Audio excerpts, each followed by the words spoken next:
नमस्कार दोस्तों, कैसे हैं आप लोग। 21 सितंबर 2022 के डेली न्यूज एनालिसिस और उसके साथ साथ एडिटोरियल एनालिसिस में भी आपका स्वागत है। यहां पे एडिटोरियल्स भी मैं आपके साथ डिस्कस करूंगा।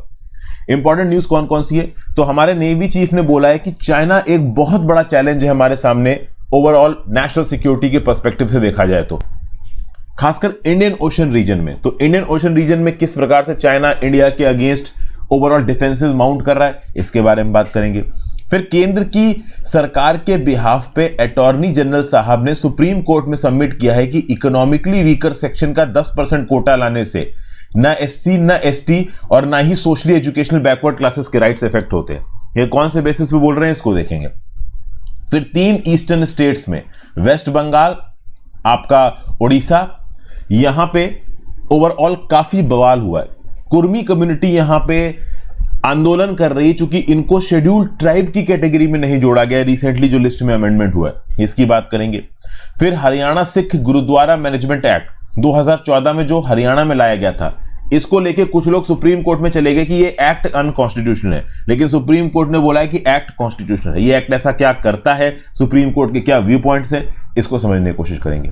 पाकिस्तान और श्रीलंका ने जो फर्दर चाइना से लोन मांग रखा था, उस लोन को लेके और अलग अलग ग्रांट्स को लेके चाइना की तरफ से कोई पॉजिटिव रिस्पांस निकल के नहीं आ रहा है। इनफैक्ट आपको यह भी समझना पड़ेगा कि पाकिस्तान श्रीलंका ने चाइना से ऑलरेडी बहुत ज्यादा लोन उठाया हुआ है।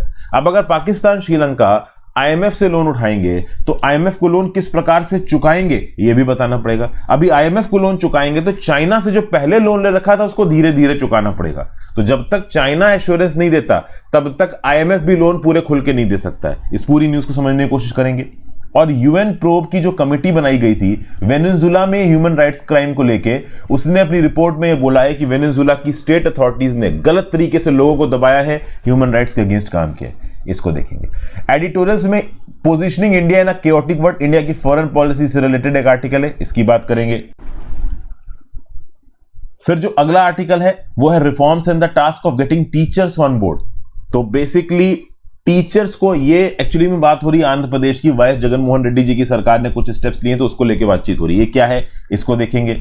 कन्वर्जन थेरेपी को यहां पे क्रिमिनलाइज किया गया। मद्रास हाई कोर्ट ने कन्वर्जन थेरेपी को 2021 में क्रिमिनलाइज कर दिया था। उसको लेके आप क्या किया, कन्वर्जन थेरेपी समझ रहे हो ना, मतलब फॉर एग्जांपल एक इंडिविजुअल वो अपने आप को गे समझता है या लेस्बियन समझता है, एलजीबीटी क्वीयर कम्युनिटी के जो लोग हैं, तो उनकी जो सेक्सुअल आइडेंटिटी है, अगर कोई डॉक्टर या कोई हेल्थ प्रोफेशनल उस सेक्सुअल आइडेंटिटी को किसी थेरेपी के थ्रू बदलने की बात करता है तो उसको आप बोलते हो कन्वर्जन थेरेपी। और ये कन्वर्जन थेरेपी अलाउड नहीं है, साइंटिफिक नहीं है, इसकी बात करेंगे। फिर nationalist socialist council of Nagaland Isak Muivah ने फिर से डिसाइड किया है कि केंद्र की सरकार के साथ जो बातचीत की जा रही थी उसको फिर से चालू करेंगे। ये एक अच्छी न्यूज है, इसको देखेंगे। और भैया केरला के अंदर तो गवर्नर आरिफ मोहम्मद खान और सीएम पिनराई विजयन साहब ये ओपनली आपस में स्पैट करते हुए नजर आ रहे हैं। और अभी स्पैट क्यों हो रही है, क्योंकि ये पिनराई विजयन साहब के जो पर्सनल सेक्रेटरी हैं उनकी वाइफ को एसोसिएट प्रोफेसर बना दिया गया एक स्टेट यूनिवर्सिटी में। तो इस बात को लेके ओपनली गवर्नर साहब ने एक प्रेस कॉन्फ्रेंस कंडक्ट कर दी। तो गवर्नर साहब के कंडक्ट के ऊपर ऑथर यहां पे सवाल उठा रहा है, इसको देखेंगे। तो इतनी न्यूज मैं आपके साथ डिस्कस करने वाला हूं। आगे बढ़ने से पहले वीडियो पर लाइक का बटन, दोस्तों चैनल को अब तक शेयर और सब्सक्राइब नहीं किया कर लीजिए, इंस्टाग्राम पे फॉलो कर लीजिए, टेलीग्राम ग्रुप ज्वाइन कर लीजिए। इंस्टाग्राम पे आपके साथ जुड़ने की कोशिश करता हूं। टेलीग्राम ग्रुप पे आपको इस लेक्चर की पीडीएफ और लेक्चर की नोटिफिकेशन दोनों मिल जाएगी। दोस्तों हो सके जितना ज्यादा लाइक और शेयर का बटन दबाएं। आपके लाइक और शेयर बटन दबाने से यूट्यूब की एल्गोरिदम में मेरी वीडियोस और प्रमोट होती हैं। तो do like and share for promoting the algorithmic, जो भी है यूट्यूब का प्रोसेस। उसके साथ साथ वर्ड ऑफ द डे देख लेते हैं, गोड। गोड मतलब प्रोवोक और annoy someone so as to stimulate an action और रिएक्शन। मतलब ओवरऑल किसी के ऊपर पीछे से प्रेशर डालना कि हाँ भाई तुम ऐसा करो। जैसे कि फॉर एग्जांपल किसी को भड़का के दूसरे से लड़वा दिया, इसको बोला कि goaded her into a fight.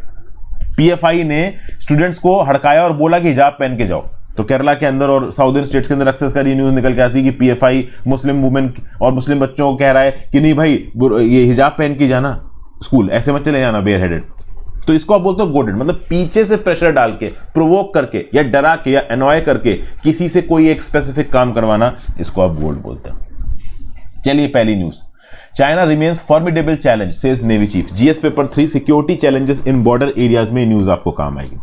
तो एडमिरल आर हरि कुमार साहब यहां क्या बोल रहे हैं, नेवी चीफ हैं।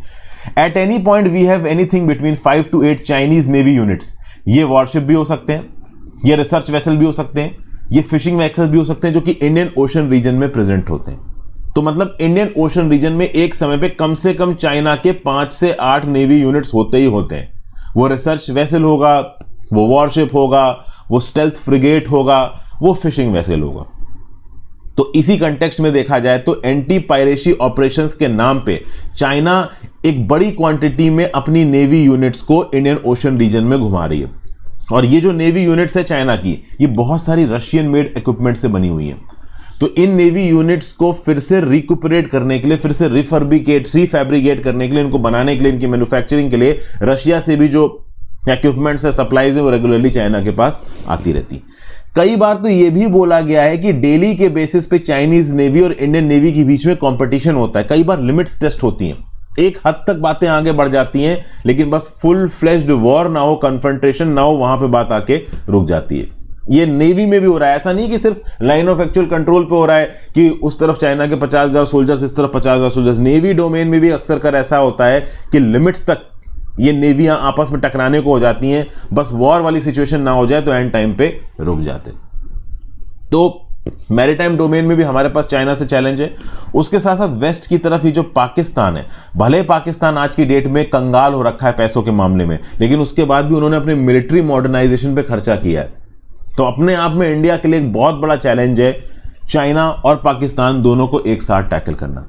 इंडियन ओशन रीजन में चाइना का प्रेजेंस 2008 से है। 2008 से एंटी पायरेसी ऑपरेशंस को कोट करके चाइना ने कंटिन्यूअसली इंडियन ओशन रीजन में अपनी पकड़ बना रखी है। किसी भी समय पे 5 से 8 Chinese navy region Indian Ocean region में घूमते हुए नजर आते हैं। चाइना का खुद का मिलिट्री बेस है दिजीबूती में, और दिजीबूती इंडियन ओशन रीजन में पड़ता है।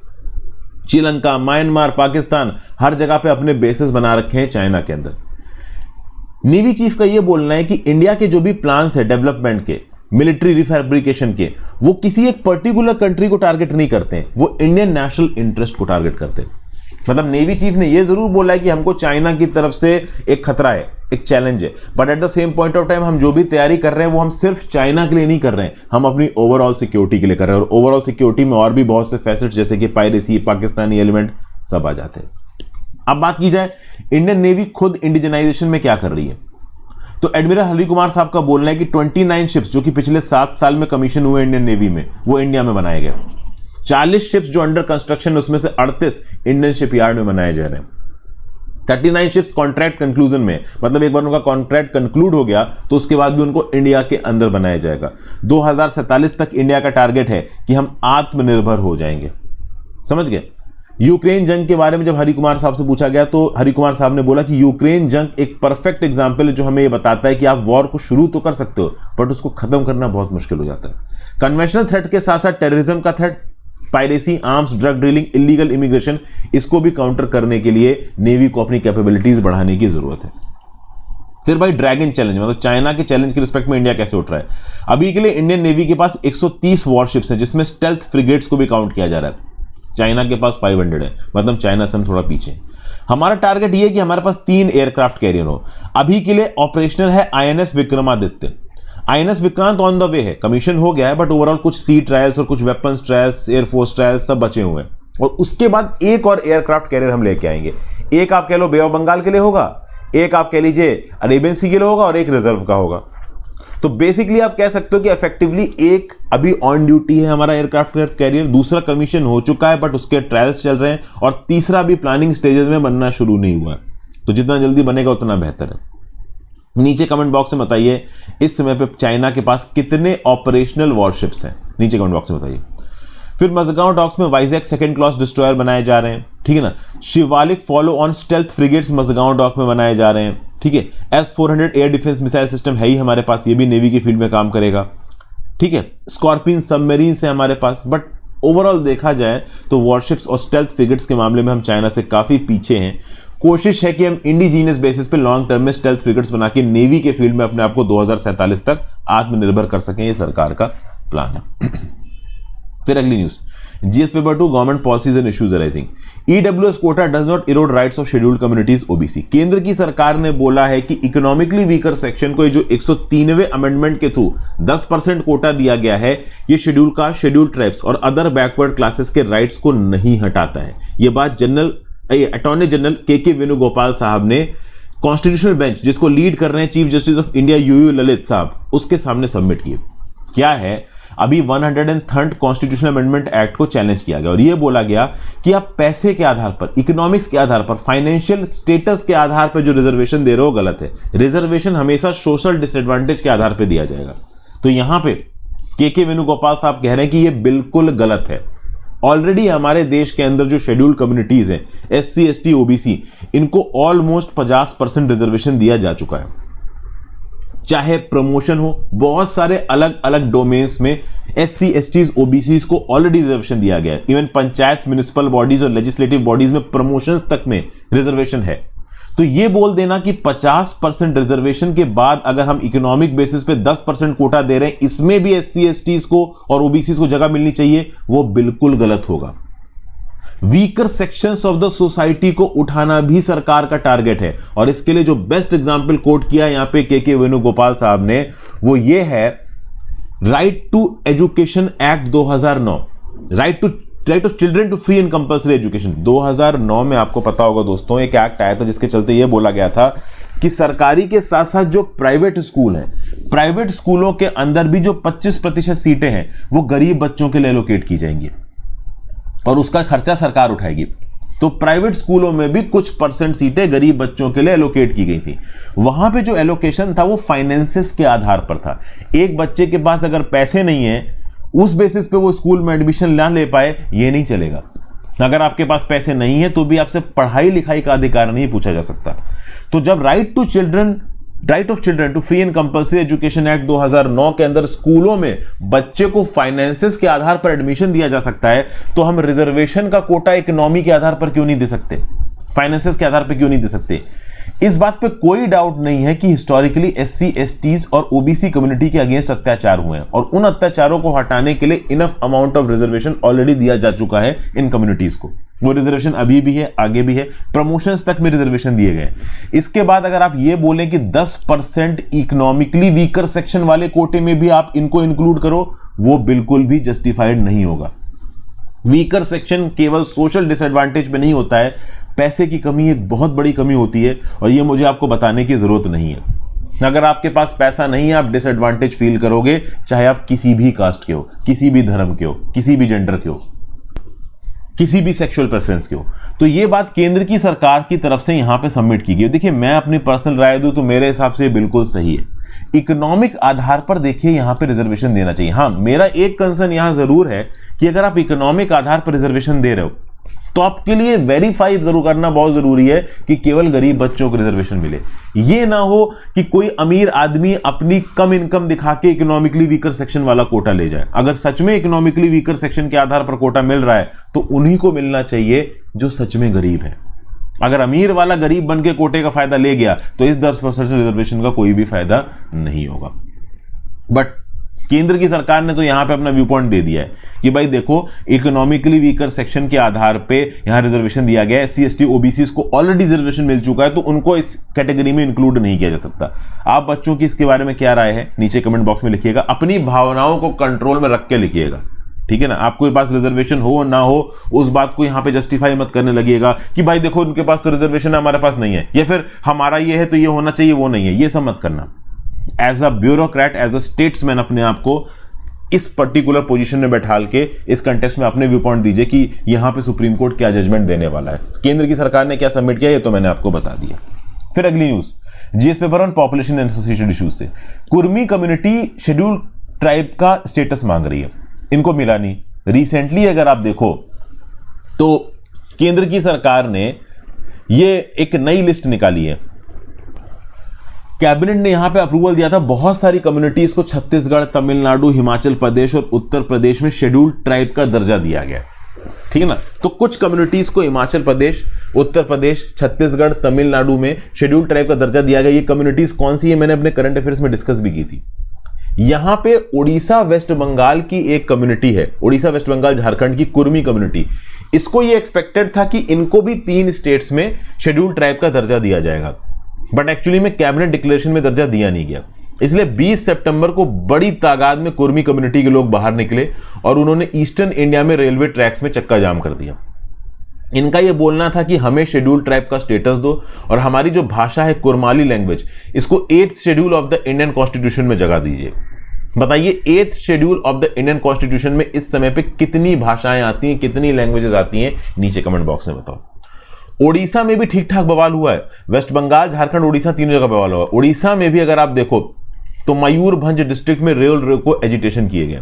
हालांकि ओडिशा में एजिटेशन रुक गया जब लोकल एडमिनिस्ट्रेशन ने बोला कि authority at the highest level इस चीज को परस्यू करेंगे। मेजर महंता यहां पे एक एजिटेटर थे। इन्होंने बोला कि जब देश आजाद हुआ उससे पहले कुर्मनीस एक पर्टिकुलरली वल्नरेबल ट्राइबल ग्रुप था, बाद में इसको प्रिमिटिव ट्राइबल ग्रुप बोला गया। मतलब 1950 से पहले प्रिमिटिव ट्राइबल ग्रुप था, लेकिन जब देश आजाद हुआ पीवीटीजीज जिनको क्रिमिनल समझा जाता था, ये डेजिग्नेशन हटाया गया नेहरू जी के द्वारा। उसके बाद इस पर्टिकुलर कम्युनिटी को शेड्यूल्ड ट्राइब का दर्जा नहीं दिया गया। इस कम्युनिटी को शेड्यूल्ड ट्राइब का दर्जा दिया जाए, इसकी डिमांड लंबे समय से चल रही है। बसंत महंत नाम के एक एडवोकेट है, इन्होंने बोला है कि राज्य की सरकार ने कुर्मी कम्युनिटी को एसटी लिस्ट में डालने की जो आप कह लो ये क्या नाम से रिकमेंडेशन है, केंद्र की सरकार को फॉरवर्ड नहीं की। मतलब कि यहां पर राज्य की सरकार के ऊपर भी इल्जाम लगाया जा रहा है कि आपने एसटी कम्युनिटी में कुर्मी कम्युनिटी को इंक्लूड करने की रिकमेंडेशन केंद्र की सरकार को फॉरवर्ड नहीं की है। लगभग 25 लाख कुर्मी उड़ीसा में रहते हैं, मयूरभंज, क्योंझार, सुंदरगढ़, बालासोर, जाजपुर और संबलपुर के इलाके में। तो ओवरऑल इन सब चीजों को लेकर यहां पे चक्का जाम हुआ है, बवाल हुआ है। इनफैक्ट अगर आप देखो उड़ीसा की राज्य की सरकार के जो चीफ मिनिस्टर है नवीन पटनायक साहब, इन्होंने रिसेंटली ही tribal affairs minister Arjun Munda ji को चिट्ठी लिखी और यह बोला कि यूनियन गवर्नमेंट 160 कम्युनिटीज को एसटी लिस्ट में नहीं जोड़ पाई है। मतलब उड़ीसा की राज्य सरकार 1978 से लगभग बहुत सारी चिट्ठियां भेज चुकी है केंद्र की सरकार को, हाँ भाई इस कम्युनिटी को आप एसटी लिस्ट में जोड़िए। लेकिन केंद्र की सरकार भी बहुत सारी कमिटीज के आधार पर, बहुत सारे डिस्कशंस के आधार पर किसी भी कम्युनिटी को एसटी लिस्ट में जोड़ती है। और लेटेस्ट 4 स्टेट्स में, छत्तीसगढ़, तमिलनाडु, हिमाचल प्रदेश, उत्तर प्रदेश में एसटी लिस्ट को जोड़ने का काम किया गया। देखिए वैसे तो एसटी लिस्ट स्टेट वाइज जारी की जाती है, अगर मान लीजिए आपको हिमाचल प्रदेश में एसटी कैटेगरी में जगह मिल गई तो उस स्टेटस के बेसिस पे आप केंद्र की सरकार में भी जो एग्जाम निकलते हैं उसमें एसटी कैटेगरी का फायदा ले सकते हैं। तो अब इसी कंटेक्स्ट में बवाल हो रहा है, कुर्मी कम्युनिटी के लोग केंद्र की सरकार को भी गरिया रहे हैं, राज्य की सरकारों को भी गरिया रहे हैं।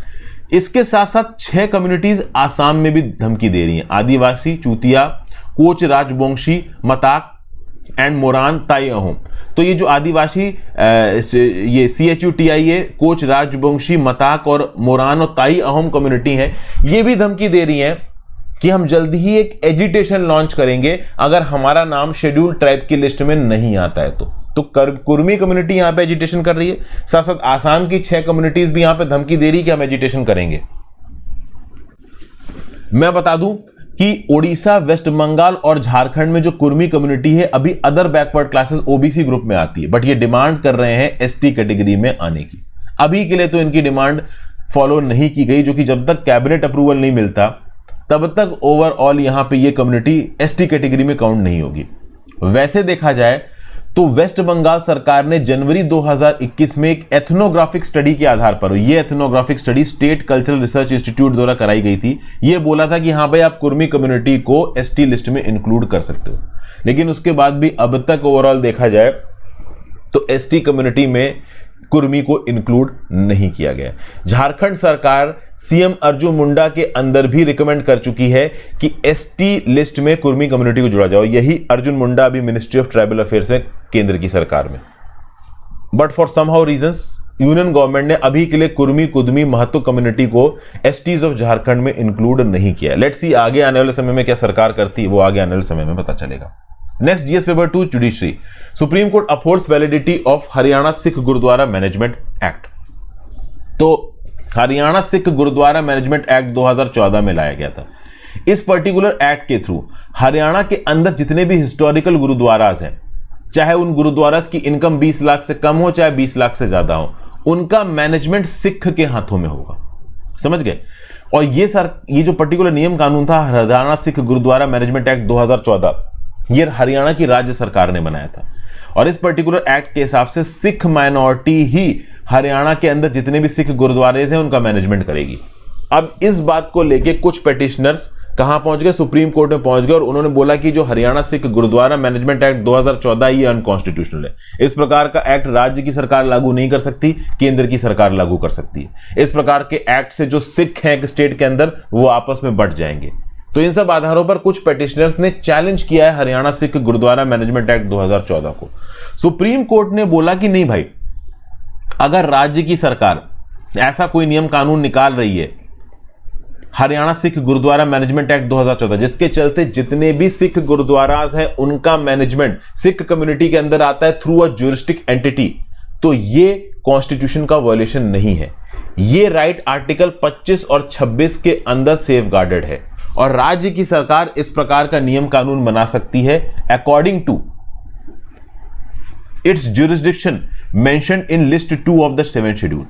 7वें शेड्यूल में जो लिस्ट 2 है जो कि स्टेट के सब्जेक्ट्स की बात करती है, इसके अंदर ज्यादा साफ साफ राज्यों को ताकत दी गई है कि हां भाई रिलीजियस मामलों में भी कि राज्य की सरकार नियम कानून बना सकती है। इनफैक्ट अगर आप 7th शेड्यूल की लिस्ट 3 देखें तो वहां पे राज्य और केंद्र की सरकार दोनों रिलीजियस मैटर्स में नियम कानून बना सकती हो। चूंकि केंद्र की सरकार का कोई नियम कानून अभी है नहीं, तो राज्य की सरकार के पास ताकत है कि आर्टिकल 25 और आर्टिकल 26 सिख कम्युनिटी का सेफगार्ड करने के लिए इस प्रकार का नियम कानून बनाया गया, जहां पे यह बोला गया कि हरियाणा के अंदर जितने भी गुरुद्वारे हैं उनका मैनेजमेंट सिखों के हाथ में होगा। तो ओवरऑल ये जो 2014 में एक्ट आया था, इस एक्ट को सही बताया है सुप्रीम कोर्ट में। इससे पहले कौन सा एक्ट लागू था? सिख गुरुद्वारा एक्ट 1925। ये पूरे पंजाब पे लागू था। अब पंजाब से टूट के हरियाणा अलग हो गया। तो जो पेटिशनर्स बोल रहे थे कि ये जो पंजाब रीऑर्गेनाइजेशन एक्ट था 1966 इसके अगेंस्ट था, ये जो नया हरियाणा सिख गुरुद्वारा मैनेजमेंट एक्ट है 2014 का, ये ओवरऑल सिख कम्युनिटी को अंदर से तोड़ता है, इन सब बातों को खारिज कर दिया है सुप्रीम कोर्ट ने और बोला है कि ओवरऑल इस एक्ट के अंदर एक ज्यूरिस्टिक एंटिटी के थ्रू जितने भी सिख गुरुद्वाराज हैं पंजाब के अंदर, चाहे उनकी कमाई 20 लाख से कम हो ज्यादा हो, उनको मैनेज किया जाएगा। तो सिख कम्युनिटी एक प्रॉपर लीगल प्रोसीजर से अपने रिलीजियस अफेयर्स को मैनेज कर रही है। ये किसी भी प्रकार से आर्टिकल 26 या 25 का वायलेशन नहीं है, ये बिल्कुल भी सही है। इस हरियाणा एक्ट के अंदर एक हरियाणा सिख गुरुद्वारा जुडिशियल कमीशन भी बनाया गया है जो कि ग्राउंड लेवल पे प्रॉपर लीगल प्रोसीजर से सारा एडमिनिस्ट्रेशन करेगा। तो इसमें कोई भी प्रॉब्लम नहीं है, राज्य की सरकार के पास ताकत है कि वो इस प्रकार का एक्ट बना सकती है। अगली न्यूज पे आ जाते हैं। GS paper 2 international relations, China keeps Pakistan Sri Lanka waiting on loan deals. देखिए क्या है कि पाकिस्तान के आर्मी चीफ पहुंचे हैं चाइना के अंदर और हेल्प मांग रहे हैं। पाकिस्तान वाले तो उस समय भी भिखमंगे से बने हुए हैं और थोड़ा थोड़ा श्रीलंका वाले भी, और सबसे ज्यादा भीख मांग रहे हैं चाइना के सामने। तो चाइना ने बोला कि ठीक है भाई, हम आपको टेक्निकल हेल्प देंगे। अभी क्या है, पाकिस्तान के अंदर फ्लड्स आ रखे हैं तो पाकिस्तान को कहीं से मदद मिल जाए। पाकिस्तान की ईगो इतनी बड़ी कि इंडिया से मदद ये मांग नहीं सकते, नहीं तो अपनी आवाम के सामने क्या बोलेंगे, इंडिया के ऊपर बस वो टेररिस्ट अटैक करवाते हैं। अब पाकिस्तान ने चाइना से मदद मांगी, चाइना ने बोला ठीक है हम तुमको टेक्निकल मदद देंगे, लेकिन पैसों की कोई मदद नहीं बोली। सब्सटेंशियल फाइनेंशियल असिस्टेंस इस समय पे पाकिस्तान चाइना से मांग रहा है, लेकिन चाइना ने अभी तक सब्सटेंशियल फाइनेंशियल असिस्टेंस पे कुछ भी प्रॉमिस नहीं किया है पक्का। पिछले कुछ महीनों और सालों में देखा गया है कि पाकिस्तान श्रीलंका में बहुत फाइनेंशियल स्ट्रेस है और इस फाइनेंशियल स्ट्रेस के चलते चाइना से तो पैसा मांग ही रहे, रिसेंटली दोनों ने आईएमएफ से भी पैसा मांगा है, इंटरनेशनल मॉनेटरी फंड से। अगर आप देखो तो इंटरनेशनल मॉनेटरी फंड ने बोला है कि ठीक है भाई तुमको हम पैसा देंगे लेकिन सब्जेक्ट टू कंडीशंस है। अगर आप चाइना की बात करो तो चाइना ने श्रीलंका पाकिस्तान दोनों को $26 बिलियन के लोन दे रखे हैं पिछले 5 सालों में। तो अगर पाकिस्तान और श्रीलंका ने $26 बिलियन चाइना से ले रखे हैं तो चुकाने भी पड़ेंगे। अब समझो, ऑलरेडी चाइना से $26 बिलियन श्रीलंका पाकिस्तान ने ले रखे हैं, अब ये $26 बिलियन चाइना को वापस करने। अब मान लो यहां पे आईएमएफ $10 बिलियन और देता है श्रीलंका पाकिस्तान को, तो आईएमएफ बोलेगा ना कि मेरे $10 बिलियन वापस कैसे करोगे। अभी इस $10 बिलियन का इंटरेस्ट और प्रिंसिपल अमाउंट वापस करोगे तो $26 बिलियन की जो इंटरेस्ट और प्रिंसिपल अमाउंट तुम चाइना को दे रहे तो उस पर इंपैक्ट आएगा। तो आईएमएफ भी कोई लोन देने से पहले चाइना के साथ डिस्कस करेगा कि भाई हम इनको इतना लोन दे रहे हैं तो तुम्हारे लोन मतलब चाइना की लोन और इंटरेस्ट की जो ईएमआई है वो थोड़ी कम हो सकती है। तो चाइना जब तक एश्योरेंस नहीं देता कि हाँ भाई आईएमएफ को कि तुम लोन दे दो हम थोड़ा कम इंटरेस्ट ले लेंगे, तब तक आईएमएफ भी टेक्निकली लोन नहीं दे सकता पाकिस्तान श्रीलंका को।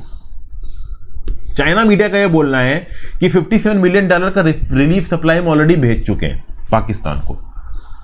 तो ये सब ओवरऑल यहाँ पे है। पाकिस्तान की तो साथ एक और प्रॉब्लम है, जो चाइनीज पावर प्रोड्यूसर्स हैं, जो कि चाइना के अंदर पावर प्लांट, जो पाकिस्तान के अंदर जाके पावर प्लांट लगा रहे हैं, इनको $1.09 बिलियन देने अभी पाकिस्तान को। श्रीलंका बीजिंग से $4 बिलियन का लोन मांग रहा है, तो दबा के पैसा मांग रहे हैं, ऑलरेडी पैसे में डूबे हुए हैं, और चाइना से और पैसा मांग रहे हैं, और शायद चाइना थोड़ा और पैसा उधार पे दे भी दे। लेकिन याद रखिएगा, IMF यहां पे जो भी पैसा देगा पाकिस्तान श्रीलंका को, वो चाइना के साथ डिस्कस करके देगा, क्योंकि चाइना ऑलरेडी पैसा दे रखा है। तो जब, जैसे फॉर एग्जांपल, मैं एक इंडिविजुअल हूं, मेरे साथ मान लो मेरा कोई स्टूडेंट है राम और श्याम, मैंने राम को पैसे दिए, मैंने राम को 2000 रुपए दिए। अब राम के पास ज्यादा पैसे हैं नहीं, राम को और पैसों की जरूरत है, तो राम ने श्याम से बोला कि यार 1000 रुपए दे दो। मैंने राम से बोला है कि मेरे 2000 रुपए तुम्हें हर महीने 300-300 रुपए EMI पे वापस करने हैं। लेकिन श्याम राम को जब पैसे देगा तो वो बोलेगा कि भाई मेरे भी पैसे तुम वापस करोगे इस टाइम फ्रेम में। तो भी टाइम फ्रेम में अगर राम श्याम को पैसा वापस करने लगेगा तो हो सकता है कि मेरे को जो पैसा वापस करेगा वो कम हो, क्योंकि राम की भी लिमिटेड इनकम है। तो श्याम मेरे से डिस्कस करेगा कि साहब इसको पैसा दूं कि ना दूं। यही चीज यहां पे हो रही है। IMF अगर पाकिस्तान श्रीलंका को पैसा देगा तो पहले चाइना से पूछेगा कि भाई तुमने इनको पैसा दे रखा है, अगर हम इसको पैसा देंगे हमारी EMI कम आएगी तो तुम्हारी EMI कम हो सकती है, तुम्हें प्रॉब्लम तो नहीं है। और ये बात IMF सिर्फ चाइना से नहीं पूछेगा, ये बात IMF इंडिया से भी पूछेगा when it comes to Sri Lanka, Japan से भी पूछेगा when it comes to Sri Lanka, क्योंकि श्रीलंका ने इंडिया जापान से भी अच्छा खासा पैसा उठा रखा है। तो जिस जिस प्लेयर से भी पाकिस्तान और श्रीलंका ने मार्केट से पैसा उठाया है, उनसे IMF पहले डिस्कशन करेगा कि लोन दें पाकिस्तान श्रीलंका को कि ना दें, और उसके बाद एक प्रॉपर एग्रीमेंट सेटअप किया जाएगा, फिर लोन दिया जाएगा। श्रीलंका ने तो जाने कहां से पैसा उठा रखा है, international sovereign bond holders, multilateral lending agencies, Japan, India, हर जगह से पैसा उठा रखा है। तो अब यहां पे चाइना किस हद तक खुला दिल रख के पाकिस्तान श्रीलंका के लिए मदद में आता है, वो आगे आने वाले समय में पता चलेगा। जहां बात पैसों की आती है, चाइना को बहुत अच्छी तरीके से पता है कि उधार को कैसे लेवरेज करना है। हम्बनटोटा पोर्ट इसका प्राइम एग्जांपल है। लेट्स सी आगे इसमें क्या निकल के आता है। फिर अगली news, GS paper 2 international news, human rights violation. Venezuela ने क्राइम्स अगेंस्ट ह्यूमैनिटी कमिट किए हैं, डिसेंट को दबाने के लिए UN की प्रोब बोलती है। क्या हुआ था कि United Nations human rights council ने 2019 में एक मिशन बनाया, ठीक है ना। इस पर्टिकुलर मिशन का काम यह था कि वेनेजुएला के लीडर्स ने, वेनेजुएला के पॉलिटिशियंस ने किस प्रकार से लोगों को दबाया, किस प्रकार से ह्यूमैनिटी के अगेंस्ट क्राइम्स कमिट किए, इन सब चीजों के ऊपर एक रिपोर्ट बनाई जाए। और यूनाइटेड नेशंस ने इस एक्सपर्ट एजेंसी को बनाया था, इस एक्सपर्ट ग्रुप को बनाया था। और अब तक इस United Nations human rights council appointed group को वेनेजुएला की धरती पर उतरने तक नहीं दिया गया, क्योंकि वेनेजुएला के हाईएस्ट गवर्नमेंट ऑफिशियल्स को यह प्रोब कर रहा है। तो वेनेजुएला की सरकार तो कभी इस प्रोब ग्रुप को आने नहीं देगी। तो सवाल यह उठता है कि कैसे इस प्रोब ग्रुप ने यह पता किया कि वेनेजुएला के अंदर हाईएस्ट लेवल ऑफ गवर्नमेंट से क्राइम्स कमिट किए गए। तो इस पर्टिकुलर रिपोर्ट का यह बोलना है कि भाई 250 कॉन्फिडेंशियल इंटरव्यूज और बहुत सारे लीगल डॉक्यूमेंट्स के आधार पर ओवरऑल ये रिपोर्ट इस ग्रुप द्वारा तैयार की जा रही। तो ये जो ग्रुप है, ये जो प्रोब यूनिट है, इसको बनाया गया United Nations human rights council के थ्रू 2019 में। इस पर्टिकुलर रिपोर्ट का यह बोलना है कि वेनेजुएला के अंदर मिलिट्री और स्टेट इंटेलिजेंस सर्विसेज ने एक वेल कोऑर्डिनेट स्ट्रक्चर के थ्रू अपोजिशन को दबाया हो, चाहे जर्नलिस्ट हो, चाहे ह्यूमन राइट्स कह लो, ह्यूमन राइट्स को में इन्वॉल्व होने वाले जो ह्यूमन राइट्स प्रोपोनेंट्स होते हैं, चाहे अपोजिशन के लोग हों, इन सब को दबाया गया है। और इसको दबाने की जो अथॉरिटी दी गई है वो खुद प्रेसिडेंट मादुरो द्वारा दी गई है, निकोलस मादुरो द्वारा। खुद निकोलस मादुरो ने टॉर्चर को यहां पे ऑर्डर किया है। 122 विक्टिम्स के साथ torture, sexual violence, cruel, inhuman और डिग्रेडिंग ट्रीटमेंट्स किया गया है। Directorate general of military counter intelligence, ये जो वेनेजुएला का है, वो जबरदस्ती लोगों को पकड़ता है, उनको ह्यूमिलिएट करता है, औरतों का रेप किया जाता है, उनके साथ बहुत प्रकार का शोषण किया जाता है, ओवरऑल उनको दबाने के लिए, उनसे इंफॉर्मेशन निकालने के लिए, उनको शांत कराने के लिए। इंटेलिजेंस सर्विसेज को ब्रूट तरीके से डिप्लॉय किया है यहां पे मादुरो ने अपने खिलाफ अपोजिशन को दबाने के लिए। बोलिवेरियन नेशनल इंटेलिजेंस सर्विस, जिसका छोटा फॉर्म है सिबिन, ये 2014 से एक्टिव है। इस पर्टिकुलर एजेंसी के 51 केसेस ऑफ टॉर्चर और इल ट्रीटमेंट को यूएन मिशन ने यहां पे मॉनिटर किया। हालांकि आप सोच सकते हो कि सेबिन ने कितने ओवरऑल टॉर्चर यहां पे किए होंगे। अपोजिशन के पॉलिटिशियंस हो, जर्नलिस्ट हो, प्रोटेस्टर्स हो, ह्यूमन राइट्स डिफेंडर्स हो, इनको कैराकस नाम के शहर के एल होलिको डिसेंटर सेंटर में ले जाया जाता था और वहां पे इनके साथ टॉर्चर होता था। इनको इलेक्ट्रिक शॉक्स दिए जाते थे, स्ट्रैंगल किया जाता था, एक्सफाइशिएशन, ये टॉर्चर का एक तरीका होता है। आपके गले को इस हद तक घोंट देंगे कि आपकी सांस, आपकी जान बस निकलने ही वाली होगी और वो इमीडिएटली आपको छोड़ देंगे ताकि आप मरो ना। कुछ लोग तो मर भी जाते हैं इस प्रोसेस में। तो DGCIN, सेबिन, इस प्रकार की वेनेजुएलन एजेंसीज ने बुरी तरीके से ह्यूमन राइट्स को वेनेजुएला के अंदर वायलेट किया है, ये यूएन प्रोब यहां पे बोलती है। इंटरनेशनल क्रिमिनल कोर्ट ने बोला है कि वो इन क्राइम्स अगेंस्ट ह्यूमैनिटी का इन्वेस्टिगेशन करेंगे, हर प्रकार से इन्वेस्टिगेशन होगा। एक और फैसेट को यहां पे पॉइंट आउट किया जा रहा है। वेनेजुएला का जो साउदर्न बोलीवार स्टेट है ना, वहां पे गोल्ड माइनिंग होती है, सोने की माइनिंग होती है, वहां पे सोने की खदानें हैं। तो इन सोने की खदानों में जो इन्वॉल्व लोग हैं ना, वो भी बड़े स्केल पे ह्यूमन राइट्स वायलेशन करते हैं। अगर आप देखो तो अभी गोल्ड माइनिंग में तो सरकार भी इंटरेस्टेड होगी, ठीक है ना, गवर्नमेंट भी इंटरेस्टेड है और प्राइवेट प्लेयर्स भी यहां पे इंटरेस्टेड है। तो प्राइवेट प्लेयर्स और सरकार दोनों इंस्टीट्यूशनल बेसिस पे इन गोल्ड माइनिंग में रहने वाले लोगों की किलिंग कर रहे हैं, इनको गायब करा रहे हैं, उनके खिलाफ एक्सटॉर्शन हो रहा है, सेक्सुअल वायलेंस हो रहा है। क्योंकि देखिए वेल एस्टैब्लिश सरकार नहीं है, कोई डेमोक्रेसी नहीं है, नीचे पे बाहुबली अपने हिसाब से जो चाहे वो कर रहा है। या तो सरकार ताकत है या लोकल लेवल पे जो प्राइवेट प्लेयर्स हैं वो बाहुबली के बेसिस पे सारे काम करवाते होंगे। तो गोल्ड माइनिंग के इलाकों में भी लोगों की जमीनें हड़पी जा रही हैं, वहां पे लोगों को जबरदस्ती माइनों में बंधुआ मजदूरों की तरह लगाया जा रहा है। जो भी अपोजिशन कर रहा है इस प्रकार की माइनिंग का, उसको मारा जा रहा है, रातों रात गायब करवाया जा रहा है। ये इंडिया नहीं है कि इन्वायरमेंटल ज्यूरिस्प्रूडेंस के नाम पे सुप्रीम कोर्ट पहुंच गए, एनजीटी पहुंच गए, हाई कोर्ट पहुंच गए। यहां पे अगर तुमने बकवास की, रातों रात गायब हो जाओगे, तुम्हारी घर की औरतों को उठा लेंगे, तुमको गोली मार देंगे। इस प्रकार का आप कह लो गुंडा राज है इस समय पे वेनेजुएला के अंदर। तो गोल्ड माइनिंग के इलाके में जो killing, disappearances, extortion, sexual violence हो रहा है, इसको भी यूएन प्रोब की रिपोर्ट में यहां पे उठाया गया। तो ये सब यहां पे इस समय पे वेनेजुएला में जारी है। अगर देखा जाए वेनेजुएला का नक्शा, तो यहां पे वेनेजुएला का नक्शा आपको नॉर्थ में नजर आ रहा है। नीचे कमेंट बॉक्स में बताइए, इसकी राजधानी है कैराकस। वेनेजुएला के साथ लैंड बॉर्डर लगाने वाली कौन कौन सी कंट्रीज हैं, ये नीचे कमेंट बॉक्स में लिख के बताइएगा। ये जो न्यूज थी काफी इंपॉर्टेंट थी, GS paper 2 international news human rights violations के रिस्पेक्ट में। देखिए इस कंटेक्स्ट में आपसे क्वेश्चन भी पूछा जा सकता है। फॉरेन पॉलिसी में आपका इंटरेस्ट, अगर इस प्रकार की कोई चीज अगर आप डैफ में डिटेल्ड एप्लीकेशन फॉर्म में दिखा रहे हैं, तो वेनेजुएला की फॉरेन पॉलिसी के बारे में सब कुछ जान के रखिएगा। क्योंकि अगर आपने कभी भी ये बोल दिया कि आपको फॉरेन पॉलिसी में इंटरेस्ट है और उससे कोई काउंटर क्वेश्चन आ जाता है, तो भाई आपको बहुत डीप एनालिसिस करके जाना होगा। सिर्फ जो यूट्यूब वीडियोज मिलती हैं उससे आप वहां पे इंटरव्यू से क्वेश्चन का जवाब नहीं दे पाओगे। फिर जाते हैं डेली एडिटोरियल डिस्कशन पे। पहला article, positioning India in a chaotic world. MK. Narayan साहब ने इस आर्टिकल को लिखा है। फॉर्मर डायरेक्टर रह चुके हैं इंटेलिजेंस ब्यूरो के, नेशनल सिक्योरिटी एडवाइजर रह चुके हैं, फॉर्मर गवर्नर रह चुके हैं वेस्ट बंगाल के। इंडिया की फॉरेन पॉलिसी को थोड़ा बहुत क्वेश्चन कर रहे हैं, क्रिटिसाइज कर रहे हैं। लेट्स सी कैसे क्रिटिसाइज कर रहे हैं। शांघाई कोऑपरेशन ऑर्गेनाइजेशन की मीटिंग हुई 15 से 16 सितंबर समरकंद, उज्बेकिस्तान में। और यहां पे overall prime minister Narendra Modi, Russian president Vladimir Putin, Chinese premier Xi Jinping, Iranian president Ebrahim Raisi, Turkish president Recep Tayyip Erdogan, Pakistan और बाकी एससीओ नेशंस के लीडर यहां पे प्रेजेंट थे। ठीक है, जी जिनपिंग ने यहां पे इनिशियल रिफॉर्म्स दिए कि हम पुतिन के साथ खड़े हैं और ओवरऑल हम दुनिया की सबसे बड़ी ताकत बनेंगे। वेस्टर्न कंट्रीज को रिब्यूक किया यहां पे जी जिनपिंग ने, ये सब बात की। छोटे छोटे जो ग्रुप्स बनाए जा रहे हैं इनको क्रिटिसाइज किया। अब उन ग्रुपों में इंडिया भी है, लेकिन किसी ग्रुप का यहां पे जी जिनपिंग ने नाम नहीं लिया। ओवरऑल वेस्टर्न आप कह लो फ्रंट को यहां पे जी जिनपिंग ने क्रिटिसाइज किया।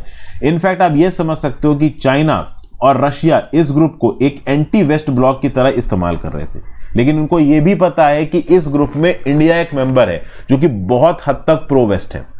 तो हम एससीओ के भी मेंबर हैं, हम ओवरऑल क्वाड के भी मेंबर हैं, यूएस और यूरोपियन कंट्रीज के साथ भी इंगेज कर रहे हैं। तो हम कौन सी फॉरेन पॉलिसी लेके चल रहे हैं, क्या ये नॉन अलाइनमेंट है?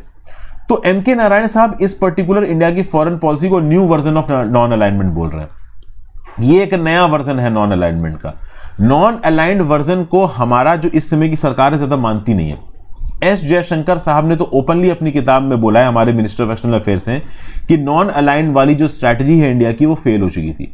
इस नॉन अलाइंड वाली स्ट्रैटेजी के चलते चाइना ने ओवरऑल हम पे अटैक कर दिया। देखिए हम नॉन अलाइंड थे, हमें ऐसा लग रहा था कि नॉन अलाइंड कंट्रीज अगर किसी भी नॉन अलाइंड पार्टनर के ऊपर अत्याचार होगी मदद करेंगे, लेकिन चाइना ने जब 1962 में इंडिया में जंग छेड़ दी, अक्सर चीन कब्जा लिया, उस समय पे कोई भी नॉन अलाइंड कंट्री इंडिया के फेवर में नहीं आई।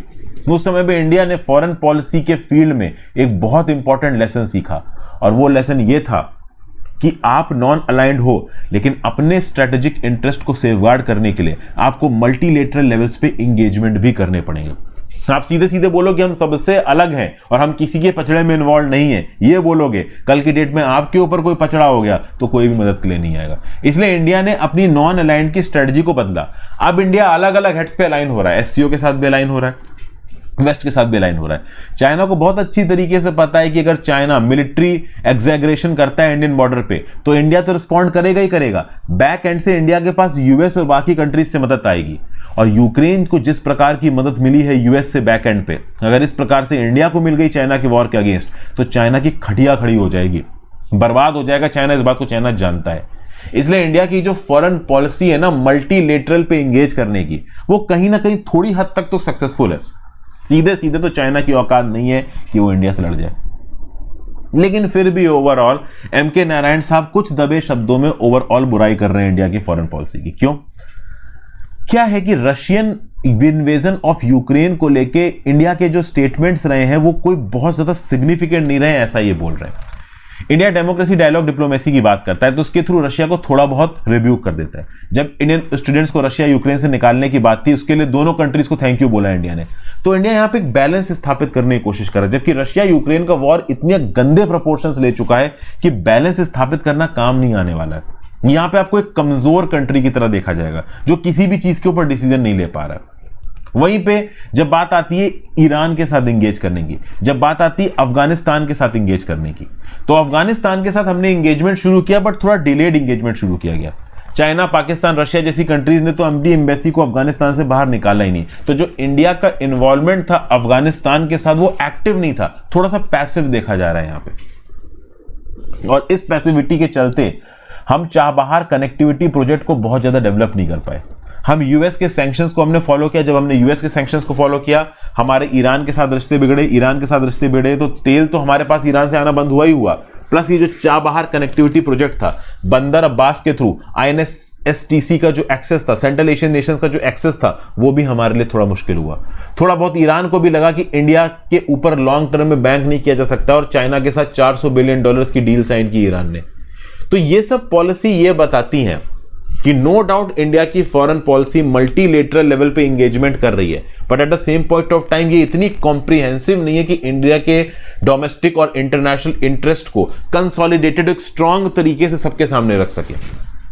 और यहां पे हो सकता है इंडिया को एक पैसिव प्लेयर की तरह देखा जाए। प्लस ओवरऑल इंडिया के अंदर एक्सेसिव रिलायंस दिया जाता है पाकिस्तान और उससे एसोसिएटेड टेररिज्म के ऊपर।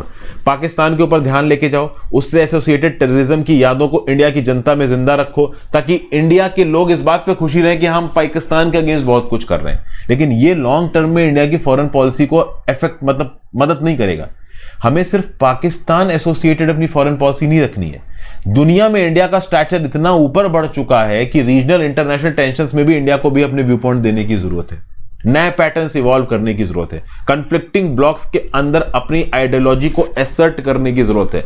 तब जाके हम ओवरऑल अपने इंटरेस्ट को सही तरीके से ग्राउंड लेवल पे इंप्लीमेंट कर पाएंगे, फिर वो पाकिस्तान हो, चाइना हो, ईरान हो, यूएस हो, यूरोपियन यूनियन हो, कोई सा भी देश हो। अभी भी अगर आप देखो तो इंटरनेशनल इश्यूज में, चाहे रशिया पाइपलाइन हो यूक्रेन में आने वाली, चाहे यूक्रेन वॉर हो, ठीक है ना, चाहे अफगानिस्तान के अंदर की सरकार हो, इसके ऊपर इंडिया के कोई कॉम्प्रिहेंसिव व्यू नहीं है। न ही इनसे इंडिया ज्यादा लेवल पे एंगेज कर रहा है, इंडिया इनसे थोड़ा अपने आप को साइड हटा रहा है। हम अपनी बातों पे ज्यादा ध्यान दे रहे हैं। वो एक अच्छी अप्रोच भी हो सकती है और लॉन्ग टर्म में इंडिया की तरफ से एक पैसिव फॉरेन पॉलिसी भी हो सकती है, ऐसा एमके नारायण साहब बोल सकते हैं। अब ये क्या है क्या नहीं है, ये तो आगे आने वाले समय में समय ही बताएगा। एक छोटा सा व्यू पॉइंट था, बहुत ज्यादा इसमें कुछ था नहीं, तो मैंने आपके साथ डिस्कस कर लिया। इस प्रकार के व्यू पॉइंट्स अक्सर कराते रहते हैं। ये आर्टिकल इंपॉर्टेंट है, गेटिंग टीचर्स ऑन बोर्ड। देखिए, आंध्र प्रदेश के अंदर वाईएस जगन मोहन रेड्डी जी की सरकार ने एजुकेशन को बड़े जबरदस्त तरीके से चेंज किया। बहुत सारे ऐसे रिफॉर्म्स लॉन्च किए हैं जिनके अंदर पोटेंशियल बहुत ज्यादा है, बट इन रिफॉर्म्स के लिए वाईएस जगन मोहन रेड्डी जी को क्रिटिसाइज भी किया जा रहा है। वाईएस जगन मोहन रेड्डी जी का टारगेट है कि access to quality education, equitable और इंक्लूसिव क्लासरूम एनवायरनमेंट, ये सारे बच्चों के पास एक्सेसिबल होना चाहिए, चाहे कितने भी डाइवर्स बैकग्राउंड के बच्चे हों, कितनी भी डिफरेंट एकेडमिक एबिलिटी के बच्चे हों, वो active participants in learning process में इन्वॉल्व हो सकें, क्रिटिकल थिंकिंग की तरफ जाएं, प्रॉब्लम सॉल्विंग एबिलिटीज हो, experiential holistic integrated inquiry driven और इंजॉयबल प्रोसेस हो टीचिंग का। ये सब बातें यहां पे बताई जा रही हैं। नेशनल एजुकेशन पॉलिसी 2020 के साथ आंध्र प्रदेश की एजुकेशन को जोड़ने की बात की जा रही है। इसके अंदर एक school restructuring programme Andhra Pradesh लागू कर रहा है, जिसके अंदर 30वीं कक्षा से 5वीं कक्षा के प्राइमरी स्कूल के जो बच्चे उनको मिला के पढ़ाया जाएगा। अब इस बात को लेकर टीचर्स का बोलना है कि अगर आप तीसरी कक्षा से 5वीं कक्षा के बच्चों को एक साथ प्राइमरी स्कूल में पढ़ाओगे तो स्कूल ड्रॉप आउट रेट बढ़ सकता है, क्योंकि आंध्र प्रदेश के अंदर एक बहुत बड़ा बच्चों के पढ़ने वाला तबका रूरल और ट्राइबल पॉकेट से आता है। तो इतने पुराने और बीहड़ बच्चों को ऊपर अगर आप एक बिल्कुल ही एडवांस्ड एजुकेशन पॉलिसी लॉन्च कर दोगे तो ड्रॉप रेट बढ़ा देगा, ये बोल रहे हैं टीचर्स। प्लस ओवरऑल रीपोर्शन किया जा रहा है टीचिंग स्टाफ को स्टेट में। ऐसा बताया जा रहा है कि ऑलरेडी स्टेट के अंदर टीचर्स की काफी कमी है, टीचर के रिक्रूटमेंट बहुत कम हुए हैं और जो ऑलरेडी एग्जिस्टिंग गवर्नमेंट टीचर्स इनके ऊपर प्रेशर ज्यादा है। अब मान लो किसी एक जगह पे 5 टीचर्स की जरूरत है, वहां पे केवल 3 टीचर काम कर रहे हैं, उसमें से भी 3 में से 1 हटा के दूसरी जगह पोस्ट किया जा रहा है, केवल 2 बच रहे हैं। तो इस रीअपोर्शनिंग के चलते एग्जिस्टिंग टीचर्स के ऊपर ऑलरेडी वर्क प्रेशर ज्यादा है, वो और बढ़ रहा है और नए टीचर के रिक्रूटमेंट हो नहीं रहे। इस बात को लेकर भी टीचर्स नाराज हैं। फिर आंध्र प्रदेश के स्कूल एजुकेशन डिपार्टमेंट ने चालू की एक फेस रिकॉग्निशन ऐप। सारे टीचर्स को अपने पर्सनल मोबाइल फोन पे ये फेस रिकॉग्निशन ऐप डाउनलोड करनी है और जब वो स्कूल के अंदर पहुंच जाएंगे तो इस ऐप में अपने कैमरे के थ्रू अपनी अटेंडेंस को मार्क करेंगे। अब इस बात को लेकर टीचर यूनियन बहुत नाराज हो गए, कह रहे हैं भाई ये कैसा ऐप है, ये तो वर्चुअल सिक्योरिटी रीजन है, मतलब हमारी प्राइवेसी को वायलेट कर रहा है। मतलब हम स्कूल को ले जाएं, अपनी फोन की लोकेशन शेयर करें, उसके बाद फोन की ऐप के अंदर डाउनलोड करके अपनी फेस अटेंडेंस लगाएं तो हमारी पर्सनल डाटा वायलेट हो रहा है। तो जो टीचर एसोसिएशन वो कह रहे हैं कि यार इस ऐप को बॉयकॉट करो, तो काम गड़बड़ है, ठीक है ना। प्लस गवर्नमेंट को ये बोल रहे हैं कि अगर हमसे किसी भी प्रकार की इस ऐप पे आपको अटेंडेंस लेना तो हमको फोन बांटो। आप हमसे ये नहीं बोल सकते कि हम अपने पर्सनल फोन पे आपके ऑफिस का काम करें। आप क्या हमको हमारे पर्सनल फोन का कुछ कंपनसेशन देते हो? आपने देखा होगा पुलिस वगैरह में, इंटेलिजेंस में जो लोग काम करते हैं उनको ऑफिस की तरफ से फोन का पैसा दिया जाता है। टीचर्स बोल रहे हैं तुम उनको कोई फोन का पैसा तो देते नहीं हो, कोई अलाउंस तो देते नहीं हो, हम अपने पर्सनल पैसे से फोन खरीद रहे हैं। अब तुम चाहते हो कि हम अपने फोन पे ऐप डाउनलोड करके अटेंडेंस लगाएं तो हमको फोन दो। तो बहुत सारी इन सब चीजों के चलते जो टीचर्स है वो आंध्र प्रदेश के अंदर बोल रहे हैं कि नहीं भाई, हम इतने नियम कानूनों को फॉलो नहीं करेंगे, ये हमारी पर्सनल सिक्योरिटी को वायलेट करता है वगैरह वगैरह। सरकार का क्या बोलना है? सरकार का बोलना यह है कि अगस्त में स्टेट रन स्कूल में new app based attendance system लगाया गया था। आपने अक्सर कर सुना होगा कि टीचर्स वगैरह स्कूल नहीं जाते, स्कूल्स मिस करते हैं, फ्री की सैलरी उठाते हैं। तो इस प्रकार की अटेंडेंस को unified district information system for education link system के साथ जोड़ा जाएगा। तो इससे उस टीचर का लैटिट्यूड लॉन्गिट्यूड उस पर्टिकुलर समय के थ्रू रिकॉर्ड होता जाएगा, क्योंकि उसकी फोन जहां पे है उस फोन से उसके जीपीएस के थ्रू उसका लैटिट्यूड लॉन्गिट्यूड पता चल जाएगा और वो ऐप पर रिकॉर्ड हो जाएगा। ऐप आपके लोकेशन को पूरी तरीके से ट्रैक कर लेगा। तो मतलब अगर आप अपने घर पे बैठे हो, आपका लोकेशन ऑन है, आपने अपनी फोटोज में अपडेट कर दी, लेकिन आपका जो लैटिट्यूड लॉन्गिट्यूड है वो बता देगा कि आप स्कूल में नहीं हो, तो फिर आपके खिलाफ एक्शन हो सकता है। मतलब राज्य की सरकार एक लेवल आगे चली गई है। इनफैक्ट बच्चे स्कूल कब पहुंचे कब नहीं पहुंचे ये तक की इंफॉर्मेशन पेरेंट्स को एसएमएस के थ्रू मिलेगी, इसी ऐप के थ्रू। लेकिन ये टीचर्स के लिए थोड़ा ज्यादा भारी होता नजर आ रहा है। आंध्र प्रदेश टीचर फेडरेशन ने बोला है कि भाई ये तो कुछ ज्यादा ही हो गया। In fact Andhra Pradesh teacher federation ने स्टेट की हाई कोर्ट में ओवरऑल एक अपील भी फाइल कर दी कि इस प्रकार की फेस रिकॉग्निशन अटेंडेंस ऐप ठीक नहीं है। लेकिन ओवरऑल जो मिनिस्टर हैं एजुकेशन के आंध्र प्रदेश में वो बोल रहे हैं कि भाई ये तो होने वाला है, इंटीग्रेटेड स्कूल अटेंडेंस होगी, बच्चे भी अपनी अटेंडेंस लगाएंगे, टीचर्स भी अपनी अटेंडेंस लगाएंगे। गवर्नमेंट स्कूलों में टीचर आ रहे हैं या नहीं आ रहे हैं ये ऐप के थ्रू ट्रैक किया जाएगा, आपको करना ही पड़ेगा। तो अब आप मुझे नीचे कमेंट बॉक्स में बताओ कि क्या इस लेवल की सर्विलांस सही रहेगी? क्या टीचर्स से फेस इनेबल्ड अटेंडेंस लगवाना उनके फोन के थ्रू क्या ये ठीक है? क्या उनकी ज्योग्राफिकल इंफॉर्मेशन को कोड करना चाहिए ठीक है? क्या भरोसे पे काम नहीं हो सकता? या फिर टीचर्स ने इस हद तक अति मचा दी है कि भरोसे की बात ही नहीं रह गई, अब तो तुमको कॉम्प्लायंस देना पड़ेगा थ्रू टेक्नोलॉजी? इसके बारे में आप नीचे कमेंट बॉक्स में लिखिएगा। तो गवर्नमेंट को ये कहना से क्रिटिसाइज कर रही है टीचर एसोसिएशंस। गवर्नमेंट कह रही कि नहीं भाई टीचरों को बात माननी पड़ेगी। लेट्स सी आगे क्या निकल के आता है। फिर भाई कन्वर्जन थेरेपी को तमिलनाडु के अंदर बैन किया गया। देखिए मद्रास हाईकोर्ट ने ऑब्जर्व किया in S Sushma versus commissioner of police 2021 कि भैया एक आप कह लो मतलब ट्री में अलग अलग ब्रांचेस हो सकती हैं लाइफ की। जैसे एक ट्री है, एक टहनी इधर निकली, एक टहनी इधर निकली, एक टहनी इधर, अलग अलग टहनी में जान है। अगर आप किसी एक टहनी को बोलो कि दूसरी टहनी की तरह हो जाओ, कन्वर्ट हो जाओ, वो पॉसिबल नहीं है। कन्वर्जन थेरेपी के अगेंस्ट साफ साफ मद्रास हाईकोर्ट ने बोला कि ये अनसाइंटिफिक है। कोई भी अगर कन्वर्जन थेरेपी कर रहा है तो उसको क्रिमिनली प्रोसिक्यूट करो, ठीक है ना। जस्टिस एन आनंद वेंकटेश ने क्या बोला, it was I who has to set off on a journey of understanding the LGBT community and accepting them and shed our notions, and not they who have to turn themselves inside out to suit our notions of social minority tradition। मतलब हमारे जैसे लोग जो straight है, मतलब आदमी है तो औरत पसंद आएगी, औरत है तो आदमी पसंद आएगी, हमें यह समझना चाहिए कि LGBT कम्युनिटी के लोगों की क्या रिक्वायरमेंट्स है, ना कि हम ये एक्सपेक्ट करें कि वो समझे कि हमारी क्या रिक्वायरमेंट है। उनकी रिक्वायरमेंट के हिसाब से हमें अपने नोशन बदलने हैं, ना कि हमारी रिक्वायरमेंट के हिसाब से उनको। और इसीलिए LGBT कम्युनिटी के लोगों के अगेंस्ट कन्वर्जन थेरेपी का इस्तेमाल किया जाता है तो वो बिल्कुल गलत है। इनफैक्ट केंद्र की सरकार में नेशनल मेडिकल कमीशन, जो कि एपेक्स रेगुलेटरी बॉडी है मेडिकल प्रोफेशनल्स की, इसने भी सारे स्टेट मेडिकल काउंसिल को बोला है कि कन्वर्जन थेरेपी को बैन करो। ये प्रोफेशनल मिसकंडक्ट माना जाएगा under Indian medical council professional conduct etiquette and ethics regulation 2002। तो ये है। सुप्रीम कोर्ट भी 2018 के Navtej Singh Johar versus union of India judgment में होमोसेक्सुअलिटी को डीक्रिमिनलाइज कर चुका है। तो ऑलरेडी होमोसेक्सुअलिटी डीक्रिमिनलाइज हो चुकी है, इसके लिए हमने बहुत मेहनत की है। होमोसेक्सुअल लोग को इक्वल राइट्स देना, इक्वल ह्यूमन बींग्स मांगना, यह बहुत ज्यादा जरूरी है, इसलिए कन्वर्जन थेरेपी बैन हो गई है, ठीक है ना। आप देखो बहुत सारी चीजें, counselling, correctional rape, exorcism, fearful starving, electroconvulsion, shock therapy, lobotomy, marriage therapy, aversive stimulation, religious counselling, इस प्रकार की चीजें इस्तेमाल की जाती है कन्वर्जन थेरेपी के अंदर। ये डेमोक्रेसी में अलाउ नहीं किया जा सकता। कन्वर्जन थेरेपी के कुछ एस्पेक्ट्स नाजी रिजाइम जर्मनी में देखने को मिले थे, जब होमोसेक्सुअल प्रिजनर्स को टारगेट किया जाता था, टॉर्चर किया जाता था, टेस्टोस्टेरॉन इनके अंदर इंजेक्ट किए जाते थे थ्रू इंजेक्शन, गेज लेस्बियंस को परेशान किया जाता था। इस प्रकार की चीज आज की डेमोक्रेसी में, आज की ह्यूमन राइट्स के इन्वॉल्वमेंट में अलाउ नहीं की जा सकती। तो ये याद रखिएगा, ठीक है ना भाई। तो ये एक बड़ी इंपॉर्टेंट चीज है। डॉक्टर्स को प्रॉपर तरीके से ऑलरेडी इंस्ट्रक्शंस दिए जा चुके हैं कि कोई भी कन्वर्जन थेरेपी कंडक्ट करता पकड़ा गया तो भैया तुम्हारा लाइसेंस ही सस्पेंड होगा। Indian penal code section 44, section 304 section 319 को इन्वेक्ट किया जा सकता है। क्रिमिनल लायबिलिटी इंपोज की जा सकती है डॉक्टर्स और हेल्थ केयर सर्विस प्रोवाइडर्स के ऊपर अगर तुम कन्वर्जन थेरेपी करते हुए पकड़े गए। कंज्यूमर प्रोटेक्शन एक्ट 1986 के अंदर तुमको लायबल माना जाएगा। मेंटल हेल्थ केयर एक्ट 2017 के सेक्शन 18 क्लॉज 2 के अंदर तुमको लायबल माना जाएगा। सेक्सुअल माइनॉरिटीज को आप परेशान नहीं कर सकते, एलजीबीटीज आर द सेक्सुअल माइनॉरिटीज। तो ये ओवरऑल यहां पे ये आर्टिकल बताता है। फिर आगे है national socialist council of Nagaland. Isak Muivah ने फिर से केंद्र की सरकार के साथ बातचीत करने के लिए तैयार हो गई है। एक फ्रेमवर्क एग्रीमेंट 2015 अगस्त में साइन हुआ था। अक्टूबर 2019 तक एक डेडलॉक रहा, उसके बाद फिर से बातचीत शुरू हुई। फिर आर.एन. रवि साहब को लेके प्रॉब्लम हो गई, फिर से बीच में कुछ बातचीत बंद हो गई, तब बातचीत फिर से शुरू हो गई। आर.एन. रवि साहब को तमिलनाडु का गवर्नर बना दिया गया था, नागालैंड के साथ ट्रांसफर कर दिया गया था।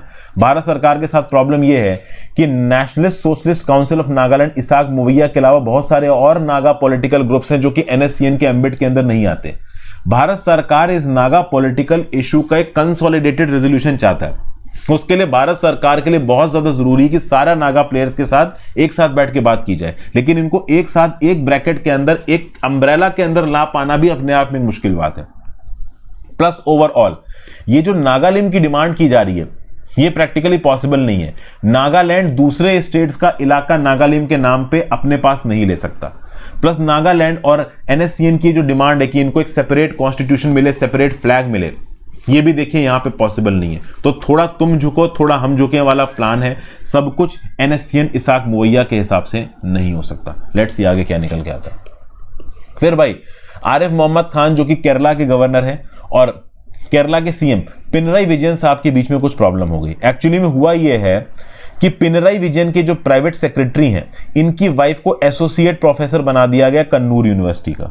अब जैसे ये स्टेप लिया गया, आरिफ मोहम्मद खान जो कि गवर्नर हैं उन्होंने एक प्रेस कॉन्फ्रेंस ली और प्रेस कॉन्फ्रेंस में सीधे सीधे पिनराई विजयन के ऊपर इल्जाम लगाया नेपोटिज्म का। पिनराई विजयन को बोला गया कि ये एंटी सोशल, एंटी नेशनल तरीके से काम कर रहे हैं। अब अपने आप में यहां पे आरिफ मोहम्मद खान साहब को क्रिटिसाइज किया जा रहा है। देखिए कन्नूर यूनिवर्सिटी के चांसलर नो डाउट कौन है, आरिफ मोहम्मद खान साहब है, लेकिन वाइस चांसलर यहां पे अपॉइंटमेंट करता है और अपॉइंटमेंट सरकार के डायरेक्शंस के हिसाब से होते हैं। तो गवर्नर साहब को अगर प्रॉब्लम थी अपॉइंटमेंट से, उनको लग रहा था कि नेपोटिज्म था, तो भी उसको प्रेस कॉन्फ्रेंस में सबके सामने आके बोलना ये दिखा रहा है कि किसी पॉलिटिकल एजेंडा को फॉलो कर रहे हैं और इलेक्टेड सरकार, डेमोक्रेटिकली इलेक्टेड सरकार को नीचा दिखाने की कोशिश कर रहे हैं। ऐसा यहां पे ऑथर बोल रहा है और ये यहां पे गवर्नर साहब को नहीं करना चाहिए। वहीं पे अगर आप देखो तो पिनराई विजयन साहब भी शांत नहीं है। लेफ्ट डेमोक्रेटिक फ्रंट की जो सरकार है, जो पॉलिटिकल मेंबर्स हैं, ये ओपनली आरिफ मोहम्मद खान के अगेंस्ट बात कर रहे हैं, बोल रहे हैं ये राष्ट्रीय स्वयंसेवक संघ के एजेंट की तरह काम कर रहे हैं। तो एक ऐसी अनअवॉइडेबल पब्लिक स्पैट हो गई है। Democratically elected government led by Pinarayi Vijayan openly Arif Mohammad Khan के साथ ओपन डोमेन में लड़ती सामने सामने नजर आ रही है। प्लस ऑथर यहां पे ये बता रहा है कि गवर्नर का जो ऑफिस है ये अपने आप में बहुत डिग्निफाइड ऑफिस है। इस डिग्निफाइड ऑफिस को इस प्रकार से सरकार के डिसीजंस को अपोज करते हुए नहीं नजर आना चाहिए। इससे पहले भी आरिफ मोहम्मद खान साहब ने जो स्टेट पेंशन दी जाती है मिनिस्टर्स के आप कह लो पर्सनल स्टाफ को, उसके अगेंस्ट ओपनली आके बातचीत की थी।